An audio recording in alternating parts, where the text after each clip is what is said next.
ये सभी कुत्ते हैं। अब समझ में नहीं आता है। पहले क्या लिखते थे घर के बाहर? श्री गणेशाय नमः, श्री लक्ष्मी जी सदा सहाय करें, श्री सीताराम शुभ लाभ। यहाँ से निकले जो नर नारी सबको सीताराम हमारी। जमाना बदला सुस्वागतम, और बदलो मॉडर्न जमाना आओ सो लिख दो वेलकम। हम कहते हैं ये तो यहाँ है भीड़ कम, वहां है वेलकम।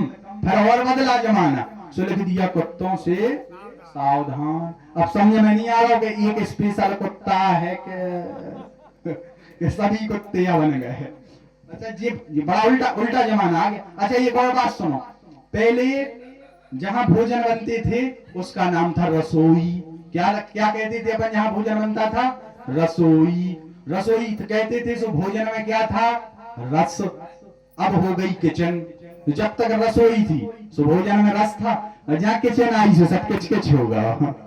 बोले वृंदावन बिहारी लाल की। आजकल के आदमी भी बड़े उल्टे हैं भाई, इन्हें समझाओ उन्हें उल्टा। अच्छा ऐसा भी नहीं है कि तुम कुछ जानते नहीं हो, जानते तो सब पर मानते नहीं हो। सिगरेट के पैकेट पे लिखा रहता है धूम्रपान सेहत के लिए हानिकारक है। जानते हो तुम? भैया तुम पढ़ नहीं पाते हो, देख लो उस पर मुख बना है कैंसर वाला, पर फिर भी तुम सुट्टा लगाते हो। क्या करते? सुट्टा लगाते हो। अच्छा तुम्हें पता है कि शराब पीने से हमारी किडनी फेल होगी, लीवर खराब होगा, हमारा धन हानि होगी, समाज में इज्जत की बेइज्जती होगी, हमारा कोई सम्मान नहीं करेगा, सब जानते हो, पर क्या तुम पीने से मानते हो? जानते तो हो पर पीते जरूर हो। अच्छा तुम ये भी जानते? अच्छा तुम्हारी विचित्रता की क्या कहें, हमने उस दिन भी कहा था प्रथम दफा, तुम मंदिर में जाकर के शंकर जी के नंदी को तो दूध चढ़ाते हो, लड्डू का भोग लगाते हो, बढ़िया जल चढ़ाते हो, और दाहिने कान में मनोकामना बोलते हो, और अगर सही का वास्तविक नंदी तुम्हारे दरवाजे पे आ जाए तो तुम लठ मार के भगाते हो। अच्छा और विचित्रता सुनो, तुम शंकर जी के मंदिर में जाके तुम शंकर जी के गले के सांप को तो दूध पिलाते हो, और घर में अगर सांप निकल आए तो तुम लठ से उसका मुंह कुचल देते हो, और मुंह तो छोड़ो आंख ही उसकी ऐसे फोड़ते हो जैसे इसमें कैमरा लगा हो, आंखें भी उसकी फोड़ते हो। अच्छा और विचित्रता क्या कहें? और सुनो, शंकर जी के मंदिर में जाकर के तुम गणेश जी के वाहन चूहा को तो बढ़िया मोतीचूर के लड्डू का भोग लगाते हो, और घर में तुम बढ़िया लोहे का खटका लगा के उसमें कोई रोटी वोटी चपा के उसका गला दबा के मार देते हो, और फिर कहते हो महाराज हम पे कृपा नहीं हो रही। हलुआ कृपा हो जाए, ब्राह्मणन से द्वेष रखना, संतन से द्वेष रखना, भगवान से द्वेष रखना, भजन कभी नहीं करना, गाय अगर आज तुम्हारे दरवाजे पर लठ मार के भगा देना, प्रभात महाराज कृपा नहीं हो रही। अरे अबे तो कम भाव पतन, अब देखो तुम, अब ये तो शुरुआत है, आगे आगे देखिए होता है क्या। तो अगर तुम्हारे अंदर अभिमान रहेगा, अगर तुम्हारे अंदर घमंड रहेगा, ईगो, हमारे समान कोई नहीं है, हम ही हैं सब कुछ जो कुछ है, अरे ये क्या। अच्छा कुछ लोग तो ये सोचते हैं जो आया वो कथा कर अभी, हाँ काल को दबाओ, इतना सा तो हमने देखो, अब से कैसा हमारे सामने का कथा करे मुंह में, जो ये ज्ञान है कि त्यागा जो पड़े भटा जाने जो हलुआ इसे यहाँ करवा ली कथा इतना वाले जाने। अब कछु जाया सोच रहा है बैठे बैठे, तो कई हो कई कई प्रकार तुलसी या संसार में भांति भांति के लोग, कछु मानस कछु देवता आगे तुम होशियार हो, हमसे ना कवाओ, कछु मानस कछु देवता। तो भैया कहने का तात्पर्य है कि अगर द्वेष भावना रहेगी तो भगवत प्राप्ति नहीं होगी। देखो जीवन तो निकल गया फालतू के चक्रों में, जीवन तो निकल गया, कुछ नहीं मिला आज तक, कुछ हाथ लगा, जीवन निकल गया पैसे के चक्कर में, माया के चक्कर में, अभिमान के चक्कर में, पुत्र के चक्कर में, पुत्री के चक्कर में। और भैया जी वृद्धावस्था आ गई, अभी सुधार लो, ये भाव से बढ़ जाएगा। अभी आवागमन के चक्र से बचने का उपाय है, बच जाओगे, पर तुम बचना ही नहीं चाहते हो। तुम तो कह रहे कि महाराज हम तो अमर है, आए अमर हो। बोले मृत्यु देखता है औरों की रोज सवेरे शाम, और भवन बनाता ऐसे जैसे हरदम यहाँ मुकाम। ये माया तेरी बहुत कठिन है राम, ये माया तेरी बहुत कठिन है राम।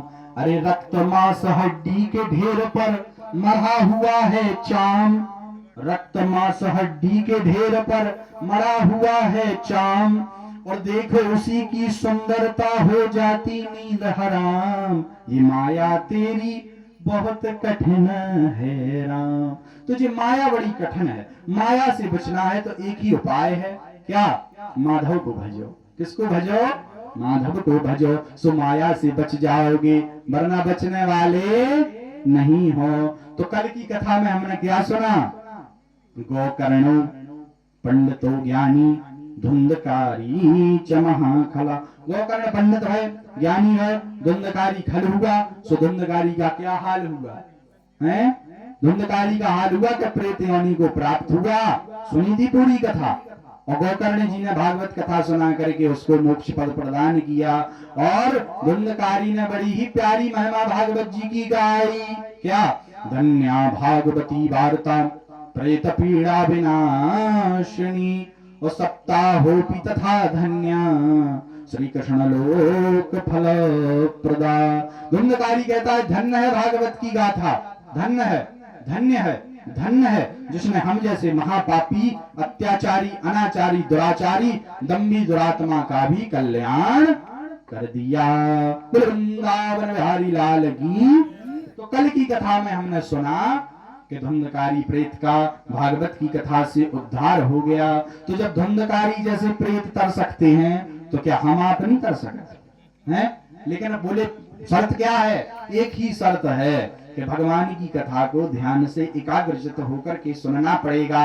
और सुनने से आपको लाभ मिलने वाला नहीं है, सुन करके उसे अपने जीवन में भी उतारना पड़ेगा और उसका मनन चिंतन करते हुए कथा को अपने हृदय में विराजमान करवाना पड़ेगा। क्योंकि सूत्र वही पुरानी बात, तुम कथा में बैठे या नहीं बैठे ये महत्वपूर्ण नहीं है, कथा तुम में बैठी या नहीं बैठी ये बहुत महत्वपूर्ण है।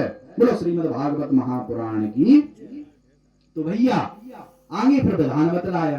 देखो जितने भी जजमान बने हैं वो भैया भारतीय वेशभूषा परिधान को धारण कर रहे, पर आजकल के जजमान ही उल्टे हो गए। जो जींस को पेंट पहना वो भी फटो।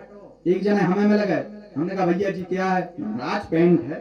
सामने की जो फटो का है, बोले महाराज मॉडर्न जमाना है, मॉडर्न। हमने कहा इससे क्या होता है? बोले इससे होता है ताकि लोग हमें देखें। हमने कहा बिल्कुल ही ना, पेड़ो से अच्छे भोले बाबा बने भरो सब तो नहीं देखें। बोले वृंदावन बिहारी लाल। अच्छा जजमान आज के बड़े खतरनाक हो गए। एक जगह हम गए तो एक जजमान जी ने पोस्टर बनवाओ, पोस्टर भारी बड़ा पोस्टर बनवाओ। सो अपनी फोटो तो लगवाई भारी बड़ी, हमारी लगवा दी क्या बराबर अच्छी है। डॉक्टर साहब पैसा वाला तो खूब पोस्टर। अभी कार्तिक मास में हम गए थे, यहाँ की चर्चा हुई थी, उन्होंने बढ़िया पोस्टर बनवाओ, सो अपनी फोटो लगवा दो, इतनी हमारी चढ़िया बराबर। हमने देखो, हमने कहा काय भैया? बोले हमने कहा इसे अच्छी तो पोस्टर में हमारी फोटो लगवाते ही ना। बोले काय महाराज? हमने कहा हम तो इतने से दिख रहा है, इतना तो हमारा चंगा नहीं है। अरे बोले महाराज हमने कहा तुम ही कथा कर लो। इसका मतलब जो नहीं है कि हम फोटो को मरे जा रहे, एकदम मरे नहीं जा रहे, लेकिन भैया मर्यादाएं भी कुछ चीज होती है। अब तुमने अपनी तो लगवा दी इतनी, डॉक्टर साहब फलाने जी फायक, हमारी लगवा दी इतनी सी कि हम दिखाई नहीं रहे। बोले वीरेंद्र कृष्ण शास्त्री मालपी था भाई। बोले आए को आदमी ऐसे जो बूढ़े है भी तो ऐसे दिखाते। हमने की कहा? बोले महाराज तुम दिखाई नहीं रहे। हमने कहा जजमान से कहो, तो हमने थोड़ी पोस्टर बनवाया। तो भैया जो जजमान बने हैं बढ़िया 7 दिन व्रत रखो, झूठ ना बोलो, बाल नख ना कटवाओ, पवित्रता से रहो, जमीन पर शयन करो, भजन करो और नित्य मंदिर में जाकर के भगवान के दर्शन करो। वृंदावन बिहारी लाल की। तो जिस श्रोता के नियम है, जब इनको फॉलो करोगे तभी तो आपको लाभ होगा। फॉलो का मतलब अनुसरण, जब मैंने कहा अनुसरण करोगे तभी तो लाभ होगा। अंग्रेजी हम पढ़े नहीं है, वरना कर जाए तो बात अलग है। तो बोले वृंदावन बिहारी लाल की जय हो। तो भैया वैराग्य आजकल का अच्छा एक बात जब याद आ गई तो बोल देना चाहिए, क्योंकि अगर हम ना बोले अधूरी बात करें तो फिर हम व्यास कैसे? बोल देना चाहिए। एक बहुत अच्छे महात्मा हुए, तो उन्होंने किसी गुरु की शरणागति नहीं ली। क्या नहीं ली?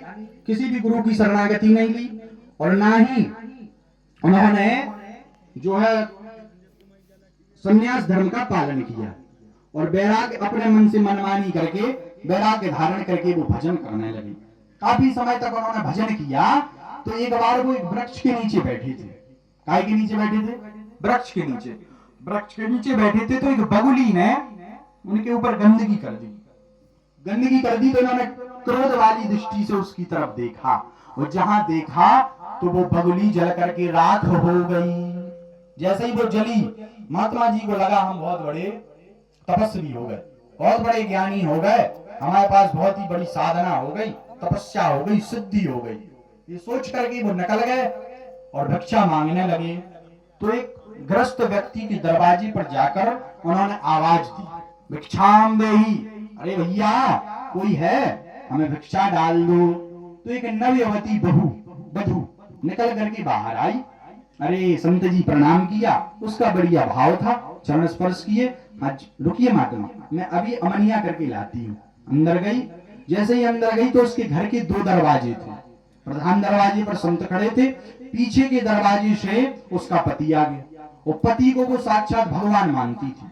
क्या मानती थी? भगवान, परम पतिव्रता थी। जैसे ही पति आए, सोई पति के चरणों की सेवा करने लगी, जल ला करके दिया, जल पवाया, पति को बिठाया, हवा करने लगी, पुराना जमाना, हवा करने लगी, पंखा झलने लगी।